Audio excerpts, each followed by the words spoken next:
Салам достор, биздин каналга жазылыңыздар. Башкалар көрсөтпөгөндү биз көрсөтөбүз. Рысбек Баяманга сен уш тарапты тартип сал, мен бул жакты карап алакандай кыргызды экиге бөлбөйлү деп сүйлөшкөн Акматбаевдин атасы. 2006-жылы адам колдоо өлгөн Крим авторитет Рысбек Акматбаевдин атасы Абдымалик Акматбаев, уулу Рысбектин өлүмү 2005-жылы белгисиз кылмышкерлер тарабынан атылып өлтүрүлгөн. Депутат Баяман Эркинбаев менен Рысбектин мамилеси, мурунку УКМК башчысы Мурат Суталиновдун уулунун өлүмүнө тиешеси бардыгы жана башка ушул сыяктуу кызыктуу суроолорго жооп берген видео социалдык түйүндөргө тарады. Булак Назар Ньюс KG. 2005 чейин жылы баласынын 40-ын берип аттыбы, ашын берип аттыбы Рысбек. Ошондо келди да. Ошондо келип экөө жакшы отуруп, жакшы сүйлөшүп, анан экөө мындай кылалы, тиндей кылалы деп абдан жакшы сүйлөшүштү. Жанында балдар айтты, кандай десем, ой, абдан жакшы сүйлөшүп алды. Сүйлөшүштү экөө, абдан жакшы болду. Экөө тең кучакташып, күлүшүп, абдан ыраазы болуп кетишти. Деп ошентти. Баяман ошо Жаныштан Жаныш $50,000 алганбы, $150,000 албай, анан бербей аткан турбайбы. Баяман Эркинбаевден Жаныш Бакиев алып атат да $150,000. Бул 50,000 150 билбейм. Бул жерден кагаз чаптап алып. Кагазы мындай билем. Өлөрүнө 1 жума 10 күн калганда ошентип жүрдү. Анан кийин ошондо келип эметкенде экөө кучакташып эметти. Ошол жана жаракат алгандан кийин келди беле, ошо мурдундагы эмес, ушул үйгө. Бул үйгө. Келгенде экөө эметип анан акасы Жаныштан акча сураса, Жаныш заказ кылган го бирөө. Муну да кээ бирөөлөр ба көрүлбастар тиги Рысбек Акматбаевга буруп коюшпадыбы? Сөз чыгарыпчы. Аны ошону сөз чыгарганда келген эме Баяман өзү келип айтты.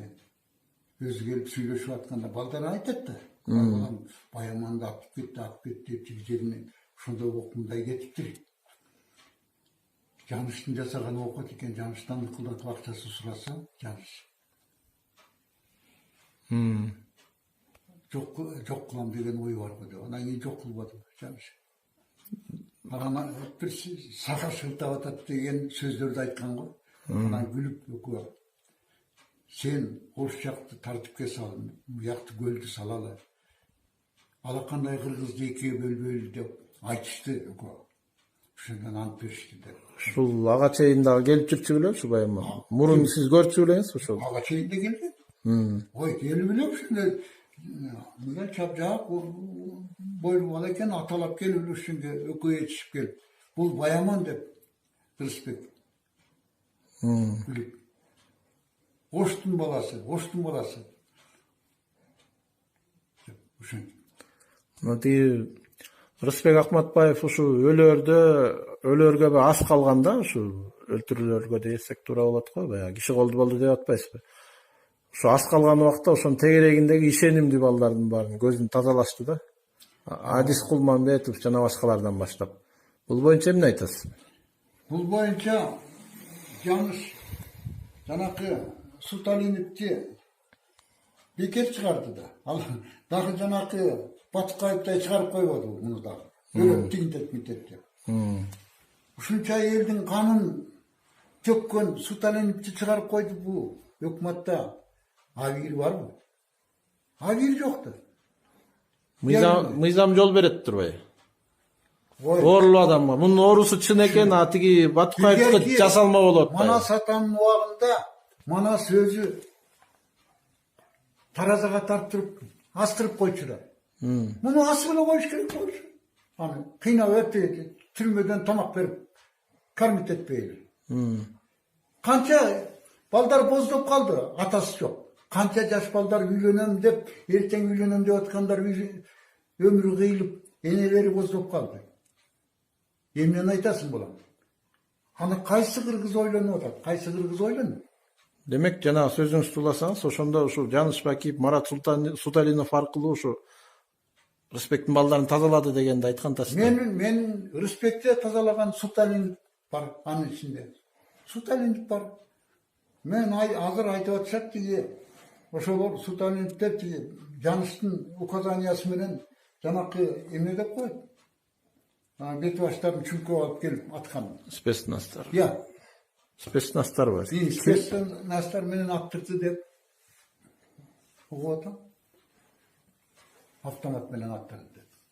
Бирок толук далил жок да. Сөз деген кеп да. Эмне үчүн толук эле бар, аны толукту жаап койгон убагында. Ачыкка чыгарбай. Ачыкка чыгарбайт да. Анан şu жана Баяманды айттык убагында, анан Камчы Көлбаев менен Рысбек Акматбаев жакыныраак эле тууган экенин билебиз да, коомчулук деле билет.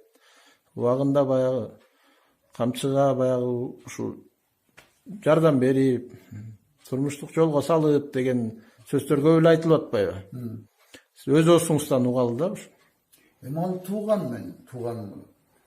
Анан мен ал бала жөнүндө тигиндей мындай деп айтпайм. Ал бала салам берет келип ата деп. Тууганча. Действительно, анын жакын тууган бул. Тууганча катышасыздар. Кудай алдында жашырбайм. Чыкырып, бир жолу чыкырды. Ресторанга бардым балам. Барган жокмун деп айтпайм. Тоюна. Той эмес, энесинин 70 жылдыгы. Андан кийин ал баланы көрө элекмин. Анда өзүнчө келип учурашпайт. Анан мен эмнеге издеп бармакмын. Ошо. Ал убагында тиги Рысбек байкени баягы терең урматтап эле жанында жүргөн. Билесиз, тууган байкеси катары деген. Мен айтам балам, аны жазбай эле кой. Рысбектин ушунчалык жүрөгүнүн ачылып, ушунчалык бооруна тартып, марын билдей. Кенедей арамдыгы жок, ушундай бир адам баласы жаралып калган экен деп алам. Эмнени айтам? Эмнени айтам айданайм. Айтса артында сөз көп, кереги жок.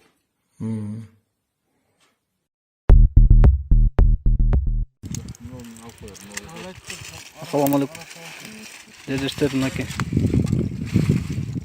Биз bir күндө экинчи эмезин таап алдык, экинчи местодагы төгүлгөн жерде. Бул жерде бөлөк. Акыркы караванга кетип аткан жол жактын жайгашкан жолдун боюнда экен. Вообще алыс жакта жайгашкан үчүн ушул жакка төгүлгөн экен мынакей. Бүт органдагылар келип, тартышып табышты, азыр таптык. Бүттүгү келди мынакей. Отуруп кеттир бизге окшоп. Айтыңызчы. Айт, Таш көмүр шаары мына Кытайлар чыштаганбы же кандайча түшүнбөйбүз. Ушундай синип бар жүрөт арасында. Да мына китайский доказа тарсаң, оны окулуп аткандарды. Не деген дары өзүбүз да билбейбиз. Ушинтип заводду жактагы таш көмүрдүн завод жагына алып келип төгүп коюшуптур. Ошо нассаңыз ошо көптү. Может, Кытайлар бизди ушу өлтүрүш үчүн, балдарыбызга бериш үчүн ушуларды алып келгендир. Ичини көбүнүкү ачылып, уже иштетилиптир көп таблеткалар. Бүт кытайча жазылган. Эгер билсеңиздер, бул эмне деген дары экенин билип берсеңиздер жакшы болот эле. Бул эмне деген дары? Караңыздар, кандай гана көп дарылар.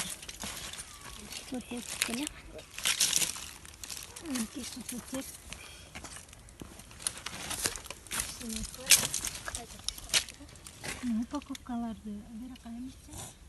Таяк менен упаковканы бере калам. Мына карагыла кандай упаковка менен таштатылган. Ичи бүт ачылып, уже иштетилген.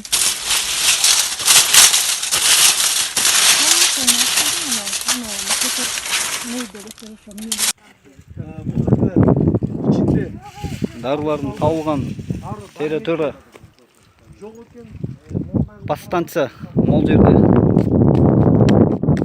трассага кетип бараткан. жакта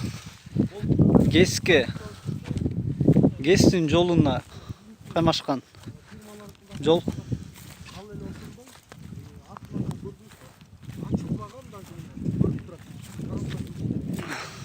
Мэрия тараптан бардык жумуштагылар бүт келип текшеришип атат.